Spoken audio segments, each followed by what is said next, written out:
Halo semua, perkenalkan nama aku Hana Marsolina Panjaitan dengan NIM 171501001. Aku dari kelompok 8 hari Selasa. Sebelumnya saya perwakilan dari kelompok 8 hari Selasa ingin mengucapkan terima kasih banyak kepada kakak dan abang asisten Laboratorium Fitokimia yang sudah memberikan praktikum secara online maupun daring. Kami berterima kasih atas segala jeripaya yang telah kakak abang lakukan. Kiranya video yang ditayangkan dapat memberikan ilmu dan manfaat kepada kami semua dan setiap orang yang menyaksikannya. Terima kasih ya kakak dan abang. Judul percobaan kita pada kali ini adalah pemisahan senyawa kimia ekstrak atau fraksi tumbuhan secara kromatografi kolom graviti atau KKG. Manfaat percobaan yang diharapkan pada praktikum ini adalah diharapkan praktikan dapat mengisolasi, mengidentifikasi, dan melakukan pemisahan senyawa kimia tumbuhan secara kromatografi kolom graviti atau KKG serta menginterpretasi kromatogram yang dihasilkan kromatografi kolom graviti atau KKG. Sampel yang kita gunakan pada praktikum kali ini adalah daun ketapang. Ketapang atau Terminalia catapa adalah sejenis pohon tepi pantai yang rindang. Taksonomi ketapang adalah sebagai berikut. Kingdom Plantae, divisi Magnoliophyta, kelas Magnoliopsida, ordo Myrtales, famili Combretaceae, genus Terminalia, spesies Terminalia catapa. Pohonnya besar, tingginya mencapai 40 meter dan gemang batang sampai 1,5 meter. Bertajuk rindang dengan cabang-cabang yang tumbuh mendatar dan bertingkat-tingkat. Pohon yang muda sering tampak seperti pagoda. Pohon-pohon yang tua dan besar seringkali berbanir dan tingginya bisa mencapai 3 meter. Daun-daun tersebar, sebagian besarnya berjejalan di ujung ranting, bertangkai pendek atau hampir duduk. Helaian daun berbentuk bundar telur terbalik, dengan ujung lebar dan runcingan, dan pangkal menyempit perlahan. Helaian di pangkal berbentuk jantung. Seluruh bagian dari ketapang banyak dimanfaatkan. Misalnya pepagannya dan daun-daunnya banyak dimanfaatkan orang untuk menyamak kulit, sebagai bahan pewarna hitam dan juga untuk membuat tinta. Pepagan menghasilkan zat pewarna kuning kecoklatan sampai warna zaitun dan mengandung 11-23% tanin.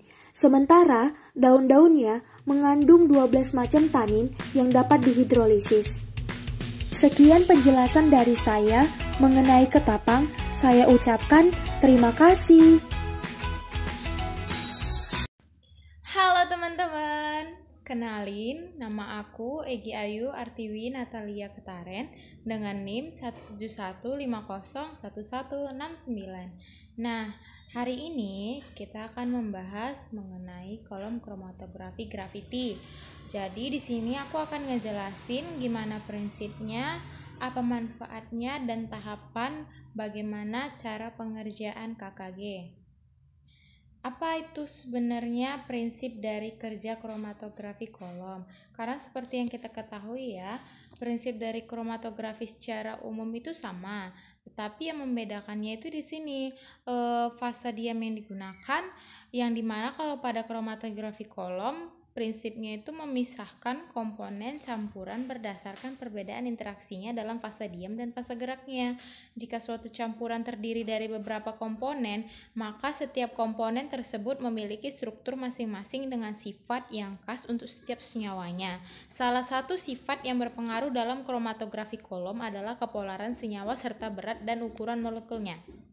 Ketika suatu komponen atau senyawa memiliki kepolaran yang tinggi, maka ketika dilakukan kromatografi kolom dengan fase diam berupa zat yang bersifat polar, akan terjadi interaksi yang cukup besar antara komponen dengan fase diam.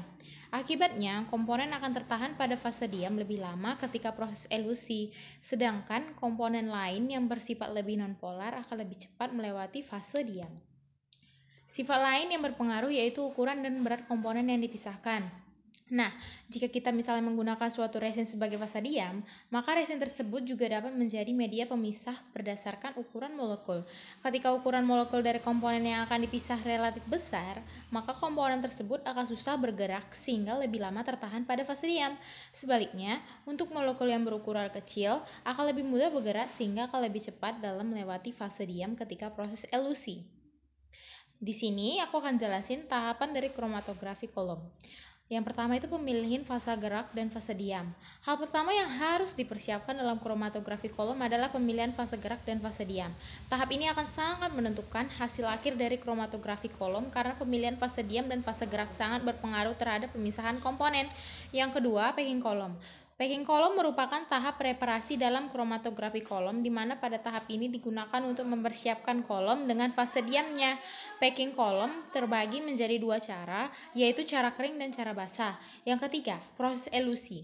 Dalam kromatografi kolom dikenal proses elusi di mana proses ini merupakan cara mengalirkan campuran melalui fase diam pada kolom menggunakan fase gerak atau eluen.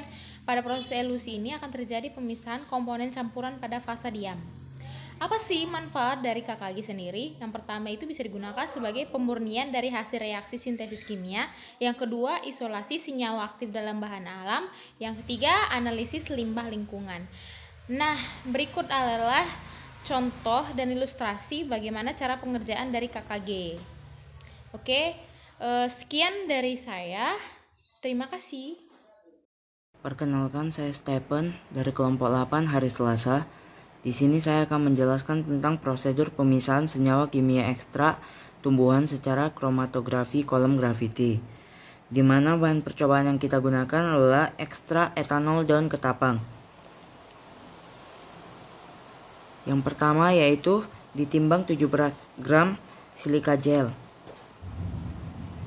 Kemudian dilakukan pengemasan kolom metode basah, di mana dilakukan pengemasan kolom secara basah terlebih dahulu dengan cara gelas wall atau kapas direndam dalam pelarut sampai bebas dari gelembung udara. Kemudian dimasukkan ke bagian bawah dari kolom, yaitu sebagai filter. Kemudian dimasukkan fase gerak dan dibiarkan mengalir. Silika gel dibuburkan hingga tidak mengandung gelembung udara lagi. Selanjutnya dituang ke dalam kolom secara perlahan-lahan sampai memenuhi 2/3 bagian dari panjang kolom. Sambil diketok-ketok perlahan-lahan, fase gerak dialirkan beberapa kali hingga diperoleh kolom yang kompak dan tidak terdapat gelembung udara, dengan dikondisikan paling cepat 1 jam dan paling lama 24 jam. Kemudian dilakukan proses pengelusian, di mana tetap dijaga kolom jangan sampai kering.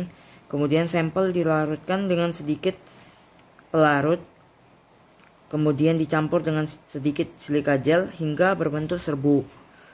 Kemudian dimasukkan ke dalam kolom secara berhati-hati dengan batang pengaduk. Ekstrak yang lengket di dinding-dinding kolom dibersihkan dengan pelarut. Secara perlahan-lahan dialirkan pelarut sampai keran kolom dibuka atau pengelusian dimulai. Hasil elusi masing-masing ditampung 5 atau 10 ml dalam vial yang telah dinomori. Elusi dilakukan sampai semua pita-pita atau kromatografnya telah habis, yaitu turun ke dalam wadah atau vial. Untuk mengetahui kromatogramnya dilakukan KLT, di mana prosedur KLT yang dilakukan yaitu yang pertama itu chamber dijenuhkan dengan pelarut pengembang. Caranya 2/3 bagian dari chamber dilapisi kertas saring. Kemudian dimasukkan pelarut pengembang ke dalam chamber. Chamber dikatakan jenuh apabila seluruh kertas saring telah basah oleh pelarut pengembang. Kemudian ditotolkan fraksi-fraksi hasil tersebut dengan jarak yaitu 1,5 cm dari batas bawah dan 0,5 cm dari batas atas. Kemudian pada plat KLT dijenuhkan dan kemudian dilakukan